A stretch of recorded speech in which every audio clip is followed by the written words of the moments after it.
What's up, Apex fans? Welcome to my YouTube channel. My name is Steven, or Heartbreaker, and today I'm going to be breaking down what I believe to be the exact and proper tier list for the Legends and Apex Legends based on a competitive environment. So not like which ones are more fun to play, which ones I like more, because you'll notice as a Bangalore main, she's actually decently far down the list, but what I think is like the best composition of Legends from top to bottom. So let's get into it. So I didn't want to do like an S tier. I just wanted to do like straight up A through D. And so we're going to kick it right into the A tier, which is made up of Wraith, Pathfinder, Gibby, and Watson. Right. So Wraith and Pathfinder, there's a couple reasons they're in that list. One, it's the movement, right? Their ability to transfer their team or themselves from one spot to another. They're two of the best characters at doing that. They have small hitboxes, which helps their survivability, even though they take 5% more damage. Well, if you're not really getting hit, especially Pathfinders, God, they're hard to hit. We've all been there. Then like it doesn't really matter they take the extra damage if they're not getting hit by the bullets, right? Like there's kind of it's supposed to even itself out, but I'm not really sure it does that. So they're great at getting away, they're great at staying alive or at chasing, right? You just need to finish off that last person for some points. Well, they're gonna get you there. They're gonna move you into a safe spot. They're gonna give you the out to get into the zone when you're being gate kept, right? So those are the reason that they're up there. Then you have Gibby and Watson. Their utility is insanely strong. Like insanely strong. Look me in the eyes. Holy cow. So Watson's ultimate, her ability to zap other players' ultimates out of the sky to prevent you from getting naded out of positions. I mean, it's so powerful. Then you have like her trap she can put up. It slows the opponents down, right? They try to get through a doorway, bam, they're zapped for damage. They don't move as quickly. And just like it kind of makes people not want to push those areas. So you can kind of heal yourself up when used appropriately. You can kind of poke at people better when you're there. And especially in these really late circles at the high levels of the game, being able to control a certain area or seal people out is extremely powerful. Next, Gibby's dome. Need I say more? You're protected from all angles. They have to push in close on it if they want to. You can throw it behind you as you're running away to get away. When you're in it, you're healing faster, rezzing faster. It's just incredibly good, right? Then you have the fact that his ultimate is like Bangalore's, but like 10,000 times better. And like, that's pretty great. And then the fact that his passive is to put up this shield that eats like a massive chunk of damage. We've all been there. You're getting this Gibby. You almost got him down. He swats your Peacekeeper and he eats the end. He just puts a shield up. Entire chunk of that Peacekeeper is gone. Guess what? You just lost that fight.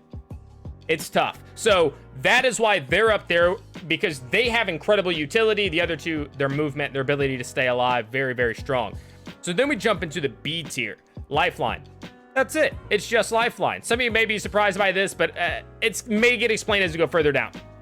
So Lifeline has her heal drone, which can be very useful. The ability to do a shield while you're still getting health makes you heal up faster, which is great, but she also heals faster herself. So like when you combine those things, like she can get back in action very quickly. Then you get into the fact that she can get loot brought down to her, which is always helpful, right? Like you're getting low on shields and she drops a battery, gets a nice helmet or something like that. Like it definitely is something that's added in, but not really as good as her other stuff.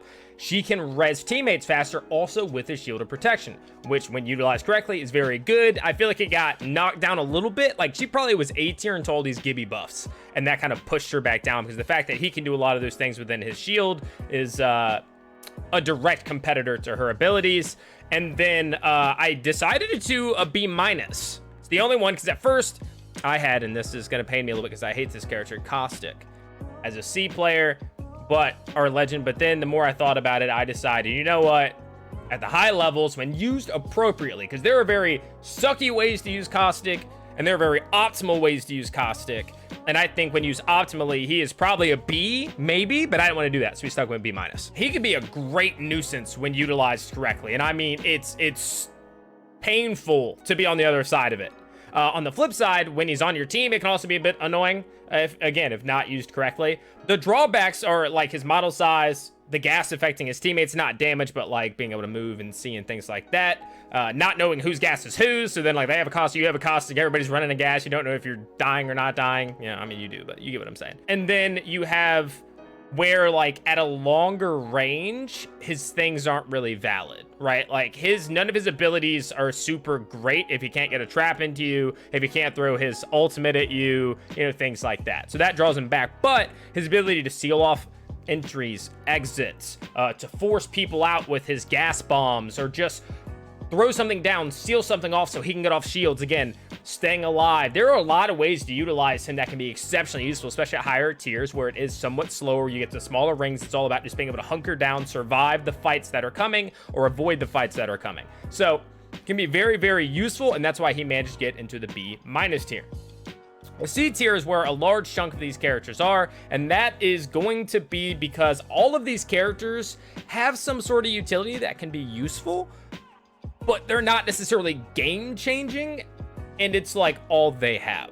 So like, I'm gonna go by character, kind of explain. Bloodhounds, his ult and ability to track is useful, but only he can see and track, right? It's not like everybody can see these things, and then it also tells people when you're doing it at all times. So then they know that they've been spotted, right? Like, you hear his ult go off, or you see the, you know, the orange red light flow through the building detecting you. And so like, it's useful, not exactly game changing, you know? Crypto, his EMP is great. Starting up a fight with an EMP is super powerful, but that's basically all he has, and it can also be shot down. So you see it coming in, it does take more damage. I feel like those things live forever. If it goes off successfully, you have an advantage, a massive advantage. If you're close enough, you can roll in there. You have a large chance, or larger chance of winning that fight. However, that's really all he has. And again, it can be shot down. There's ways to counter that, avoid that sort of thing. Bangalore, her ability to get out of dodge via her speed boost, usage of smokes and things is really powerful.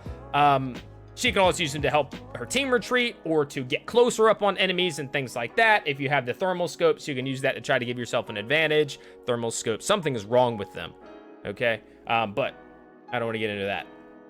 So that lets her stay out of the D tier, but she's not actually like great. And I love Bangalore. I think I'm just so accustomed to that fast movement, the ability to smoke and things like that. But like in the greater scheme of things, like she's not that great of a legend to take it in Masters and Predator and things like that, because the utility isn't great. Survivability is okay, but again, you're still going to get caught by a pathfinder. Wraiths may even be able to do that if they don't fire at you. They use their, you know, faster movement from using a telly or something like that. So that rounds out the C tier and kind of each of the characters, why I felt that they were down there. And then we get into the D tier, and this is Mirage, Octane, and Revenant. Mirage, he has cool voice lines. And other than that, his bamboozle rarely works, and even if it does, they fire like one bullet at it, it's gone. And now they know where you're at because you sent something out, or they saw you run in that direction. And then like, all his other abilities are just kind of meh. Like, can they maybe do something sometimes or get you away because you're invisible? I guess. But like most of the time, if I'm up there and somebody does that, I find them. They make noise, something happens, I hear the door open, whatever it is. It in real game situations, cool, not useful. Octane can be super fun to play. He can put up highlight reels with just like flying off the jump pad, running really fast, but he offers almost nothing to the team. Is the jump pad technically a movement ability? Yes, but it's not a good one. And so I think Octane is deservingly down here down here in the D tier. And then Revenant, one of the coolest stories, one of the coolest looking characters, but his ultimate is trash. You basically just let the other team kill you twice, and it's easier both times, right? Like, you come in, you have 100 HP. They kill you. You respawn, you have 100 shields and like 1 HP. They just kill you again. Not great. The Q is decent, right? Like if you hit it, it's solid. But I feel like most people aren't really hitting it, and that could be more user-based. Maybe it's just people haven't found the right range for it at this point, because I do think it's relatively small range. And then his passives are like not that useful, I guess. So that is going to round out the tier list, guys. I wanted to give a little bit of a description for each character through the tier list and why they were placed there. Let me know down in the comments below whether you guys agree, disagree, what you might change, why you're wrong. And you can always come and chat with me live at mixer.com/HarvardTV if you want to engage in that way. Would love to see you guys there, but make sure you like, subscribe, and click the little bell for notifications.